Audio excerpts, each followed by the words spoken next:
네, 반갑습니다. 어, 지금 우리 주변에 연이어서 비극적인 그런 뉴스들이 계속 전해집니다. 참 입에 담을 수도 없는 그런 끔찍한 일들이 왜 이렇게 많이 벌어지는지 참 알 수가 없습니다. 그중에서도 이 미얀마 쪽에서 들려오는 소식은 너무 가슴이 막힙니다. 환자를 제대로 치료할 수가 없기 때문에 환자가 발생하면 그 집에다가 깃발을 꼽아 놓도록 한답니다. 그래서 완전히 봉쇄를 해버리는데, 의료진들이 너무 안타까우니까 보따리를 싸들고 가서 그 집에 들어가서 치료를 해주러 가면 군부에서 딱 기다리고 있다가 그 의료진을 체포해 버린답니다. 이유는 뭐냐면 대부분의 의료진들이 미얀마 군부의 반기를 들고 있기 때문입니다. 오히려 미얀마 군부는 이 코로나를 역이용해서 그들의 군부 세력을 더 공고히 하는데 그렇게 이용을 하고 있는 것입니다. 또한 아프가니스탄의 소식을 여러분들이 잘 알고 계실 것입니다. 제가 한 일간지를 이 신문을 선전하려는 게 아니고요. 지금 여기에도 톱 기사로 아프가니스탄의 그 공항에서 일어난 IS의 그 테러, 그것 때문에 사람들이 많이 죽고 다치고 한 그런 상황을 보도하고 있습니다. 결국 아프가니스탄은 탈레반, 이 회교 원리주의자들이죠. 이 사람들에 의해서 이제 완전히 장악이 되었고, 이제 여성들은 그간에 조금이나마 누렸던 그러한 여성의 지위를 완전히 박탈당할 그런 그 위기 가운데 있습니다.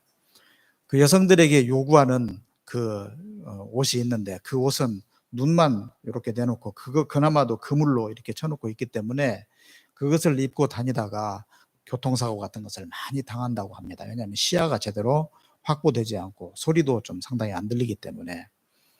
또한 어린이들에 당하는 그러한 고초는 정말 가슴을 미어지게 합니다. 그 공항 철조망으로 아이라도 살리기 위해서 아이를 던져가지고 그 아이를 받아가지고 그렇게 해서 지금 케어를 하고 있는데, 부모와도 생이별을 하고 그 아이들을 어떻게 감당할 것입니까? 참 기가 막힌 일입니다. 과연 우리 살아가는 이 지구촌에 수많은 그런 가슴 아픈 일, 그런 일들이 많이 있는데 답은 없는 것인가? 무엇이 답인가? 우리는 무엇을 어떻게 해야 하는가? 이 문제를 생각해 보려고 합니다. 본문에 보면 느헤미야가 직면한 현실이 있습니다. 1장 3절에 보면 느헤미야는 고국의 사람을 통해서 예루살렘 성이 허물어졌다, 그리고 성문은 불타고 백성들은 환난과 능욕을 당한다는 소식을 듣습니다. 성벽이 없으면 그것은 성의 기능을 완전히 상실한 것입니다. 밤에 잠을 옳게 잘 수 있습니까? 혹시라도 괴한들이 쳐들어와서, 도둑이나 강도떼들이 쳐들어와서 어떤 위협을 가할지 모릅니다. 그러한 어려움 가운데 있는 조국의 소식을 들었던 그 느헤미야는 수일 동안 울고 금식으로 기도했다고 합니다. 그 소식을 들은 후 8년 후에 그는 아닥사스다 왕 앞에서 고국의 형편을 알립니다. 그리고 조국의 총독이 되어서 성의 건축을 허락을 받게 되고 건축 자재까지도 하사를 받고, 그렇게 해서 그는 고국으로 총독의 신분으로 돌아오게 됩니다. 여기서 느헤미야가 어떻게 하였는가를 잠시 생각해 보려고 합니다. 제가 느헤미야서를 쭉 읽으면서 한 4가지 정도를 요약을 해보았습니다. 첫째는 금식을 포함한 기도였습니다. 하나님의 사람은 어려움이 있을 때 먼저 바라보아야 할 것이 하늘의 하나님입니다. 하나님은 우리의 기도를 들어주지 않는 것 같은 그런 생각이 많이 들 때도 있지만, 그러나 많은 세월을 지내서 뒤돌아보면 하나님께서 이 모양 저 모양으로 역사하시고 합력해서 선을 이루신다는 것을 우리가 알 수 있습니다. 우리 믿음의 선조들은 다 그런 체험을 하면서 그렇게 신앙생활을 해왔던 것입니다. 느헤미야는 기도하는 사람이었고 금식하는 사람이었습니다. 또한 느헤미야가 백성들을 모아놓고 두 가지 방식으로 일을 합니다. 자꾸 주변에서 괴롭히는 사람들이 있으니까 한 손에는 무기를 들게 합니다. 계속 지키면서 한 손에는 건축 기구를 들고 성벽 재건을 하는 것이죠. 그래서 이 근로와 무장을 병행해서 했던 것을 볼 수가 있습니다. 다시 말하면 조금 안 좋은 말로 무대뽀가 아니었다 이 말입니다. 믿음이 좋은 사람들, 우리 지킬 거 뭐 있어? 그냥 성벽 재건만 하면 되지 하는 식으로 하지 않았습니다. 그는 외적들을 경계하면서 지켜가면서 그렇게 일을 했습니다. 또 한편으로 잘 지키는 데만 몰두하지 않았습니다. 일을 했습니다. 그래서 이 두 가지를 균형과 조화를 이루어가면서 병행했다는 것입니다. 또한 특기할 만한 점은 느헤미야가 백성들 앞에서 솔선수범을 보였다는 것입니다. 백성들이 몹시 가난했습니다. 너무 힘들었습니다. 그래서 느헤미야는 나는 12년 동안 총독의 녹을 먹지 않겠다. 자기도 백성들과 함께 거친 음식에 그렇게 허리띠를 졸라매 가면서 그렇게 총독의 업무를 감당하겠다 했던 것입니다. 지도자는 이래야 합니다. 지도자가 호의호식하면서 누릴 것 다 누리면서 백성들에게 뭔가를 강요한다든지 이런 생활을 하라고 한다든지 하면은 안 되는 것입니다. 요즘 우리 이 한국 사회가 굉장히 염려스러운 것 중에 하나는 뭐냐면 여당이고 야당이고 할 것 없이 온통 다 내로남불입니다. 세상에 이렇게 심할 수가 없습니다. 큰 소리 빵빵 치던 사람들 조금만 뒷조사하면 그 더러운 것이 다 드러납니다. 그러면서도 그것을 부끄러워하지 않고 오히려 자꾸 다른 사람만 공격하고 나는 억울하다는 식으로 그렇게 합니다. 그래서는 이 나라가 바로 될 수가 없습니다. 미국에서 아프가니스탄 정부에게 어마어마한 돈을, 저는 숫자를 잘 기억을 못해요. 우리나라 1년 예산의 약 10배 정도를 그간에 그 정부에 부었다고 합니다. 그런데 그것을 다 횡령하고 빼돌리는 거예요. 그리고 이 권력을 잡은 사람들이 오히려 마약 장사를 하는 거예요. 그래서 전 세계 마약의 약 90%가 아프가니스탄에서 만들어지고 밀거래가 되고 있다는 것입니다. 이렇게 지도자들이 부패해버리니까 그 나라는 아무리 미국 아니라 어디에서 돈을 그렇게 붓고 도와줘도 해결이 안 되는 거예요. 그래서 그 아프가니스탄 30만 군대라고 하는데 그 유튜브에서 제가 그 군사들을 훈련하는 거 봤어요. 소위 유격 훈련을 하는데 저 같으면 당장에 몽둥이로 다 두들겨 패버리고 싶더라고요. 그건 군인도 아니에요. 아무것도 아니에요. 근데 그럴 만한 이유가 있더라고요. 월급이 안 나오는 거예요. 먹을 게 안 나오는 거예요. 왜냐하면 위에서 다 빼돌려 버리기 때문에. 그러니 그런 나라가 올바로 유지가 되겠습니까? 네. 참 어떤 면에서는 망해도 싸다. 탈레반한테 그렇게 뺏길 만도 하다 하는 그런 생각이 들었습니다. 이제 우리 대한민국으로 돌아와서 우리나라를 한번 생각해 보겠습니다. 제가 얼마 전에 을미사변, 그러니까 1895년 10월 8일에 있었던 명성 황후라고 해야 되나요? 왕후라고 해야 되나요? 하여간 민비의 시해 사건에 관한 이야기를 들었습니다. 과거 그저 역사 시간에나 조금씩 이렇게 들었던 이야기하고는 너무나 다른 실체를 들었는데, 그때 그 사건의 현장에서 낭인들과 함께 민비 시해 사건에 가담했던 에조라고 하는 일본인이 본국에다가 보낸 그 자료를 보았습니다. 고종은, 남편 고종은 살려달라고 빌고 있고, 그 와중에 낭인들이 2번 칼로 난자를 했다고 합니다. 그리고 나서는 20명인지 30명인지는 모르지만 그 낭인들이 그 여인을 향해서 몹쓸 성폭력을 가했습니다. 그리고는 나중에는 칼로 난자를 하고 그 다음에 불로 태워서 시신을 그렇게 태워버린 그런 사건이었습니다. 저는 소위 여우사냥이라고 하는 그날의 그 사건의 진상을 그렇게 알고 정말 가슴이 떨리고 치를 떨었습니다. 야, 나라가 얼마나 힘이 없으면 왕이 그 낭인들 앞에서 빌고, 나중에 그 고종은 아관파천이라고 해서 러시아 공사관으로 1년 얼마간을 그렇게 피신해가지고 무서워서 그런 상황 가운데 있었습니다. 이 열강의 틈바구니 속에서 특히 일본의 야욕 앞에서 무참하게 나라는 무너졌던 것입니다. 그 후로 한일 합방이 이루어지고 일제 강점기가 시작이 되었는데, 그때 수백만 명이 강제로 징병이 되고 징용이 되고 그리고 위안부로 끌려가서 우리 백성들은 너무나도 일본인들에 의해서 비참하게 짓밟혔습니다. 그런데 일본이 왜 우리나라를 그렇게 침략했고 또 지금도 침략하려고 하는가?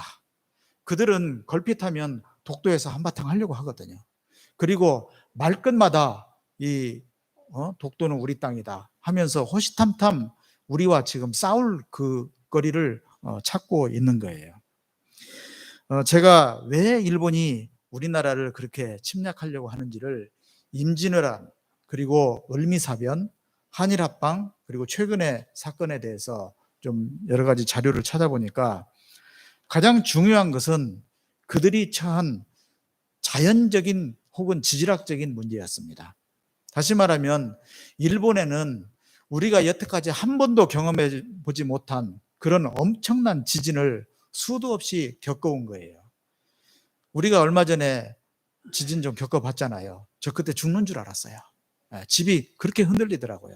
근데 그것보다 몇십 배 강한 지진이 한꺼번에 이 땅이 40cm, 50cm가 올라갔다 내려왔다 하는 그런 지진을 그들이 겪었습니다. 관동 대지진이라든지 그리고 후쿠시마에서 일어났던 그러한 지진과 해일, 이러한 환태평양 지진대에서 수많은 그런 그 지진을 겪다 보니까 이 사람들은 늘 불안한 거예요. 이 불안 때문에 그들은 왕을 신으로 섬기고 계속 신사참배를 하고 그런 어떤 거기에 빠지기도 하고, 그리고 어떻게든지 이 나라를, 이 섬나라를 벗어나서 안전한 저 조선 땅 그리고 만주 땅으로 가야 되겠다고 하는 생각들을 본능적으로 한다는 거예요. 그리고 태풍도 우리나라의 10배가 일본으로 지나갑니다. 예, 그러니까 태풍의 피해도 어마무시한 거예요. 어마무시하다는 말 쓰면 됩니까? 국어는. 예. 그리고 일본의 땅은 계속 지금 내려가고 있어요. 예. 이게 이게 지구 온난화 때문에 해수면이 올라가는 것도 있지만 일본이 자꾸 지진이나 이런 것을 겪으면서 지반이 약해가지고 자꾸 내려가는 거예요. 지금 인도네시아의 자카르타가 그렇습니다. 자카르타가 앞으로 한 20년 후면은 거의 수몰될 거라는 그런 보고가 있습니다. 그 정도로 빨리 지금 내려가고 있습니다. 그러니 일본 사람들은 불안해서 어떻게든지 저 한반도를 그리고 만주 땅을 우리가 차지해서 우리가 거기 가서 살아야 되겠다, 이렇게 생각을 본능적으로 한다는 것입니다. 자, 우리는 이러한 열강들의 틈바구니에서 참 생존이 쉽지가 않습니다. 자, 중국을 한번 보십시오. 지난주에 이재율 지사님한테 우리가 강의를 들었죠. 중국의 경제력이 지금 얼마 있으면 미국을, 지금 이대로만 가면 미국을 능가할 것이다, 이렇게 늘 보고 있어요. 그런데 유감스럽게도 우리가 경제적으로는 중국의 의존도가 굉장히 강합니다. 우리나라 수출의 약 25%가 중국 쪽입니다. 오히려 미국은 한 14%라고 합니다. 그러니까 경제적으로는 우리가 중국을 의존하지 않을 수 없는 그러한 구조 가운데 있고요. 그런데 중국은 자유민주주의를 하는 것이 아니라 자본주의를 하지만 공산 독재를 하고 있단 말입니다. 그러면서 교회와 끊임없이 대립을 하고 있고, 그저 삼자교회만 어떤 자유를 허락해 주는데, 그나마도 그것도 중국 공산당이 도장을 찍어줘야 어떤 행사를 할 수 있는 그런 식으로 하고 있는 것이죠. 그러니까 우리 마음이 답답할 수밖에 없습니다. 일본은 앞서 말씀드린 것처럼 끊임없이 도발을 하려고 하고 있죠. 미국은 우리의 혈맹은 맞습니다. 그런데 최근에 미국이 우리한테 대하는 거 보면 껄쩍지근합니다. 왜 이렇게 그 미군, 주한미군 그 주둔에 관련 그런 비용도 우리한테 그렇게 많이 받으려고 하는지. 그 트럼프 정부 때는 정말 많이 그걸 받으려고 했잖아요. 그런데 바이든 정부가 지금 받아가는 것도 그게 만만치 않은 액수입니다. 트럼프 정부보다 작다 뿐이지 우리한테는 굉장한 그런 그 부담을 줍니다. 거기에다가 북한은 끊임없이 그 핵을 가지고 위협을 하고 있습니다. 그리고 제가 보기에는 북한처럼 머리가 안 돌아가는 나라가 없어요. 제가 보기에 김정은과 김여정, 이 김씨 일당들, 저 아닙니다. 김씨 일당들이 너무나 머리가 안 돌아가요. 판문점에서, 도보다리에서 우리나라 대통령이 우리나라를 대표해서 뭔가 깊은 이야기를 했다고 저는 생각합니다. 그러면은 그런 이야기에 대해서 신뢰하고 차근차근 하나씩 일을 진행해 나가면 미국 아니라 어디라도 우리가 하는 일에 대해서 간섭하지 못하고, 또 우리가 하는 일에 대해서 미국이나 중국이나 우리가 설득해 나가면서 해나가면 되는데, 문제는 우리는 하려고 하는데 저 북쪽의 김씨들이 너무 이게 안 돌아가는 거예요. 과외 공부를 좀 시켜주고 싶은데 어떻게 할 수도 없습니다. 그 정도로 현실은 답답합니다. 계속 지금까지 너무 답답한 이야기만 해서 여러분이 더 답답해지신 것 같습니다. 자, 답답해하고만 있기에는 그렇지 않은 것 같습니다. 뭔가 답을 얻어야죠. 자, 그러면 우리가 무엇을 어떻게 해야 하나? 오늘 말씀에 보면 느헤미야 총독이 이제 유다 땅으로 부임한다고 하니까 그 주변에서 계속 그 이스라엘을 괴롭히던 그 사람들의 마음이 답답해지고 근심하기 시작했어요. 왜냐하면 나름대로 해법을 가지고 어떤 그 영웅이 나타나기 때문에 그런 것입니다. 그래서 뭔가 하나님이 쓰시는 그런 사람들이 그 해법을 가지고 움직일 때는 반드시 뭔가 시원한 어떤 일이 있을 수 있다고 그렇게 생각을 합니다. 그러면 무엇을 어떻게 해야 할 것인가? 첫째로요, 우리가 무엇보다도 힘을 가져야 합니다. 왜 을미사변이 일어납니까? 민비 쪽에서는 민씨들만, 흥선대원군 이씨는 이씨들만 그렇게 챙기고 하니까 끊임없는 그러한 그 파벌 싸움을 하는 겁니다. 이러니 나라가 제대로 될 수가 없어요. 힘을 가질 수가 없어요. 힘을 가지기 위해서는 우리가 이제 단합을 해야 되겠고요. 그래서 뭔가 이 국력을 우리가 일으키는 그러한 일에 힘을 해야 됩니다. 혹 어떤 사람들은 꼭 그런 힘만 가지고 되는 것이 아니다. 물론 맞는 말이에요. 맞는 말이지만 파스칼이 한 말, 이런 말이 있습니다. 힘이 없는 정의는 무능이다. 아무리 정의를 외쳐도 힘없이 외치면 그건 무능이다. 반대로 정의가 없이 힘만 이야기하면 그것은 폭력이다. 참 공감이 가는 말이지 않습니까? 그래서 우리는 힘을 갖춰야 됩니다. 힘을 갖추는 일에는 여야가 따로 없습니다. 어제 제가 제 아들 윤수하고 정치에 대한 이야기 잠깐 했는데요. 딱 이렇게 이야기하더라고요. 여당이든 야당이든 우리 젊은이들한테는 지금 눈에 비는 게 없습니다. 제가 그냥 번역을 해서 하는 이야기입니다. 잘하기만 하면 됩니다. 이 나라를 잘 이끌 것이다. 능력이 있다. 유능하게 잘 이끌어간다. 그것만 보여주면 누구든지 다 지지할 수 있습니다. 맞는 말입니다. 우리 젊은이들이 그런 생각을 하고 있으면 여당이든 야당이든 그렇게 좀 바뀌어야 됩니다. 끊임없이 이념 갈등에 뭐 좌파니 우파니 이게 공자왈 맹자왈인 거예요. 정말 우리는 그런 것에서 좀 탈피를 해야 됩니다. 그 다음에 선진 모범국가를 건설해야 되는데요. 이런 이야기하면 꼭 예비군 훈련장에서 하는 이야기 같아가지고 좀 그렇습니다. 짧게 하고 지나가겠습니다. 우리가 정말 선진국이 돼야 돼요. 중국 같은 데가 경제력은 많이 발달했다고 하지만 아직도 멀었다고 보는 이유가 뭔 줄 압니까? 중국 사람들이요, 신뢰가 없어요. 중국에서 그 한동안 조선 사업을 잘했어요. 그래서 우리나라 조선업계가 굉장한 타격을 받았는데요. 지금 조선 사업 그거를 우리가 또 다 가지고 왔어요. 뭔 줄 아십니까? 중국이 신용이 없어요. 이 엄청난 배가 바다에 가다가 안 가는 거예요. 고장이 나서 안 가버리는 거예요. 그런데 한국에서 만든 배는 그런 일이 없는 거예요. 그리고 혹시라도 무슨 문제가 생기면 즉각 투입돼 가지고 AS를 해주고, 배가 태평양 한가운데서 인도양 한가운데서 정박하고 고치지도 못하고 멍청하니 그렇게 있으면 얼마나 답답합니까? 중국은 아직까지는 선진국가가 되지 못했어요. 그러나 우리 대한민국이 민주주의를 잘 하고 자유와 평등과 공정한 그러한 그 세상을 너도 나도 정신을 바짝 차리고 만들어 간다면 우리 백성들이 얼마나 부지런합니까? 그래서 지금 우리 경제력이 OECD 10위니 11위니 하면서 지금 이렇게 하고 있지 않습니까? 앞으로 더 많이 우리 경제는 좋아질 것이라고 그렇게 생각을 합니다. 그래서 선진 모범국의 그러한 것을 우리가 보여줘야 되고, 특히 교회가 그 일에 앞장서야 한다고 생각합니다.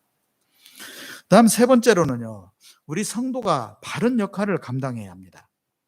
그러기 위해서는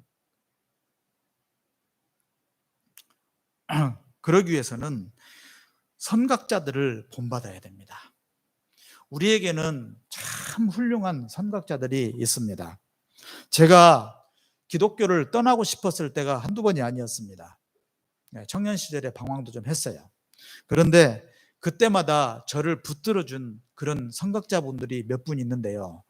예를 들면 가난 농군학교를 설립하신 김용기 장로님, 그리고 도산 안창호 선생이었습니다. 도산 안창호 선생은 청년 시절에 복음을 알게 되어서 바로 교회를 개척했습니다. 참 대단하더라고요. 그분은 전도사도 아니고 그냥 청년이었어요. 청년이었는데 자기 고향에 교회를 딱 개척을 했어요. 개척해가지고 사람들을 모아서 거기서 막 설교도 하고, 그때는 교역자가 별로 없는 때이기 때문에 더 가능했겠습니다만은, 그게 굉장히 참 부러웠어요. 그러면서 이분이 서울에 와서 이제 공부를 하면서 이분은 아주 이 연설을 잘했다고 합니다. 그래서 사람들을 모아놓고 연설을 하고 하는데, 신민회니 뭐니 이런 그 조직을 만들어서 하는데, 이제 평양에 가서 연설을 하게 되었다고 합니다. 그런데 이제 그 연설을 남강 이승훈 선생이 그 안창호 선생보다 나이가 좀 많은 어른이었는데, 이분은 뭘 하시는 분이었냐면 놋그릇을 만들어서 그것으로 조선 팔도에 그걸 팔아가지고 굉장한 돈을 버신 분이었다고 합니다. 근데 돈은 많은데 배움은 별로 없는 분이었어요. 근데 이분이 평양 저작거리에서 이 바짝 마른 청년이 연설을 하는 걸 듣고 완전히 감동을 받은 거예요. 맞다. 우리가 지금 이렇게 나라가 쇠약하고 정말 별 볼 일이 없는데 저 청년 말대로 하면은 희망이 있겠구나 해가지고, 그래서 자기 사재를 다 털었대요. 지금 돈으로 하면은 한 100억 정도가 되는 모양이에요. 그래서 그거를 털어가지고 평안북도 정주에다가 오산 학교를 세웁니다. 그래서 학생들을 모아놓고 너희들은 이 오산의 호랑이가 되어라 하면서 이 민족을, 이 나라를 위해서 정말 애국애족하는 그런 그 청년들이 되라 하면서 교육을 시키는데, 학생들한테 항상 공손하게 인사하고 존댓말 쓰고, 그러니까 학생들이 부담스럽잖아요. 그러니까 교장 선생님 왜 그러십니까? 예, 여러분은 정말 이 나라를 살릴, 이 나라를 일으킬 그런 훌륭한 기둥들입니다. 그러니 내가 어찌 하대하는 말을 쓸 수 있겠습니까? 하면서 그렇게 만나면 꼬박박 인사를 하고 존댓말을 하면서 많은 청년들을 그렇게 키워냈다는 것입니다. 도산 안창호의 연설을 듣고 남강 이승우는 감동을 받아서 그런 교육 사업을 했습니다. 안창호 선생은 교육자라고도 볼 수 있습니다. 독립운동을 했지만 교육자입니다. 그분이 미국에 망명 생활을 할 때 한인들이 너무 싸우는 거예요. 그래서 너무 안타까운 거예요. 그래서 한인들을 모아놓고 거기서도 조직을 하고 그러면서 계몽을 하는 거예요. 우리가 이역만리 여기 와서 여기서까지 서로 그렇게 다투고 싸우면 어떻게 하겠느냐. 우리가 서로 도와야 된다. 단합해야 된다. 그리고 제발 목욕 좀 하자. 양치질도 좀 잘하자 하면서 위생 교육을 시키고, 그리고 쓰레기 버리지 않기, 주변을 깨끗하게 정리하기, 또 낮에는 일하고 밤에는 모여서 공부하고, 이런 식으로 해가지고 우리 한인들을 계몽을 했는데, 리버사이드라고 하는 그 시에 도산 안창호 선생이 한인들을 모아놓고 얼마나 그 일을 잘했는지 미국 시민들이 이 한국 사람들 대단하다. 그리고 이 안창호 선생 참 대단하다 하면서 거기에 안창호 선생 그 기념비도 지금 만들어 놓고 안창호 선생을 그렇게 존경한다는 말을 들었습니다. 안창호 선생은 나중에 임시정부 거기에서 일을 할 때 거기서 좌익하고 우익하고 서로 싸우고 헤게모니 그 알량꼴량한 그 임시정부 거기에서도 내가 이거 하겠다고 하면서 서로 주도권 경쟁을 할 때 이쪽을 모아놓고 저쪽을 모아놓고 그러면서 호소하면서 둘이 손잡고 이렇게 할 수 있도록 그런 일을 했다고 합니다. 그분은 철저한 신앙자였습니다. 그리고 애국자였습니다. 그리고 교육자였습니다. 정말 이러한 교육자에 의해서 우리 민족이 계몽하기 시작했고요. 그러면서 한국은 점차 이렇게 그 광복의 준비를 할 수 있었습니다. 유대인들이 나라가 패망했을 때 그들이 했던 일은 뭐냐면은 교육이었습니다. 그들은 철저하게 이제 교육만이 이 나라를 나중에 회복할 수 있는 길이다 하면서 교육에 앞장섰던 것입니다. 그런데 우리나라 교육은 어떻습니까? 무한 경쟁에 줄 세우기, 정말 숨이 막힙니다. 요즘 젊은이들이 결혼을 하면, 결혼도 잘 안 하려고 하지만 결혼하면 왜 아이를 안 낳으려고 하는 줄 아십니까? 우리 이금자 권사님, 문장로님 좀 아실 거예요. 그렇게 그 경쟁의 그 지옥 속에 집어넣자니 막 엄두가 안 나는 거예요. 그리고 돈은 오죽 많이 들어요. 끊임없이 유치원부터 유치원 영어 뭐 해가지고 초등학교 때 그렇게 뺑뺑이를 돌려서 하는데, 저희 부산에 사는 큰 손녀가 그러더라고요. 할아버지 공부하기 싫어요.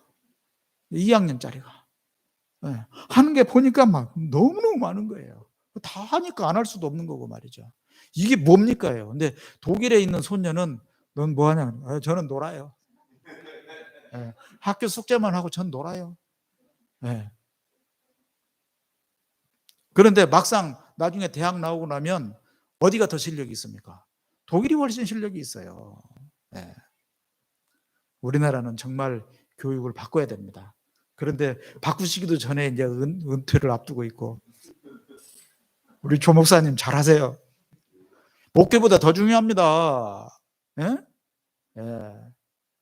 우리 정말 교육이나 이 어떤 나름대로 이 사회에서 해야 될 그런 일을 하는 사람들이 크리스찬으로서 바로 할 때, 그것을 보고 교회가 희망이 있다, 예수 믿는 인간들은 뭔가 착하다, 이런 소리를 들을 수가 있는 거예요. 정말 중요합니다.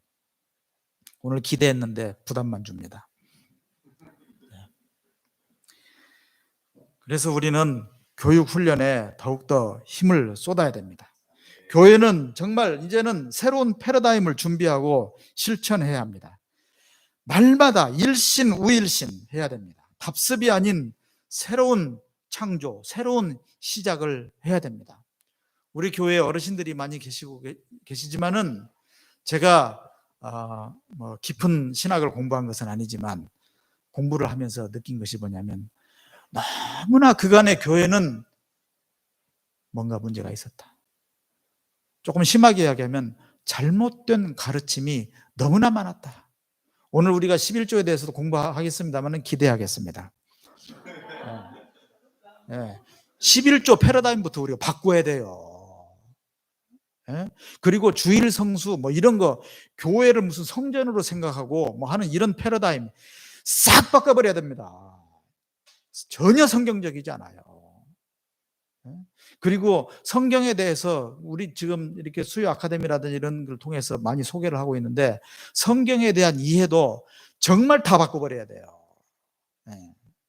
위에서 어른들이 그렇게 가르쳐 왔다고 무조건 그것이 좋은 것이 아니더란 말입니다. 그만큼 우리는 바꿔야 될 일이 많습니다. 우리는 바른 의식을 가지고 정말 지성을 갖춘 그런 성도가 되어야 됩니다. 바른 의식을 가져야 됩니다. 말 한마디도 하는 거 보면 그 사람이 의식이 있는지 없는지를 알 수가 있습니다. 네. 조금 찔리죠. 또 바른 지성을 가져야 됩니다. 이 사람이 저 앞에 나가서 누구한테 무슨 이야기를 하는데 그래도 뭔가 준비를 하고 공부를 좀 했구나 하는 것이 느껴지게 해야 됩니다. 정말 우리가 허접해서는 안 돼요. 교회가 허접해서는 안 돼요. 도산 안창호 선생이나 남강 이수훈 장로나 이런 분들, 김용기 장로 이런 분들은 사람들 앞에서 정말 말 한마디를 하면 그 심금을 울리는 감동을 주는 그런 이야기들을 하면서 그렇게 살았던 것입니다. 이제 우리 성도의 역할 배우고 확신한 일에 거하자는 그런 권면을 드리고 싶습니다. 우리에게는 끊임없이 배우고 실천해야 합니다. 공자님께서 이런 말을 했다고 하죠. 죽을 때까지 항상 질문해라. 죽을 때까지. 우리는 배워야 합니다. 우리가 남에게 가르치기 전에 먼저 배워야 합니다. 그래서 우리 교회는 다른 어떤 교회보다도 이 배우는 일에 앞으로 더 매진했으면 좋겠습니다. 목회자들도 배워야 되고요. 그리고 우리 모든 성도님들도 배워야 됩니다. 그런 의미에서 우리가 주일 오후에 하는 이런 그 공부 모임에 제발 다 참여해 주시기 바랍니다. 정말 부득이한 사정이 아닌다면은 꼭 참여해 주십시오. 우리는 줌이 없으면 조무로라도 해야 됩니다. 이제 10월쯤 지나면은 백신을 많이 맞게 되고 하면서 좀 더 우리가 자유스러워질 수 있을 것 같아요. 그럴 때는 더 모여서 그렇게 공부하도록 하십시다. 공부해야 됩니다. 공부를 해야 우리 자녀들한테 할 말이 있어요. 이 세대를 향해서 우리가 뭔가 말할 수 있어요. 그래서 우리는 비극의 악순환을 막고 평화와 평안 그리고 기쁨, 행복이 가득한 세상을 만들어 가야 하는 그러한 소명과 사명의식을 가지고 이 모든 일에 힘을 모아야 할 것입니다. 우리 성민교회가 비록 작은 교회지만 지구의 한 모퉁이에서 우리는 사과나무를 심는다는 그러한 마음을 가지고 최선을 다해서 이 나라를 위해서 그리고 이 교회를 위해서 또 우리의 가정을 위해서 최선을 다하는 믿음의 성도들이 될 수 있기를 주님의 이름으로 부탁드립니다. 기도하겠습니다. 거룩하신 아버지 하나님, 우리가 사는 이 세상에 너무나도 안타까운 일들이 많이 있습니다. 저희들에게 이 세상의 평화와 평안과 기쁨과 행복을 전할 수 있는 복음 전도자의 그러한 사명과 소명을 가지고 이 세상을 살아갈 수 있도록 우리를 이끌어 주시옵소서. 하나님의 나라를 이 땅에 실현시키고자 하는 강렬한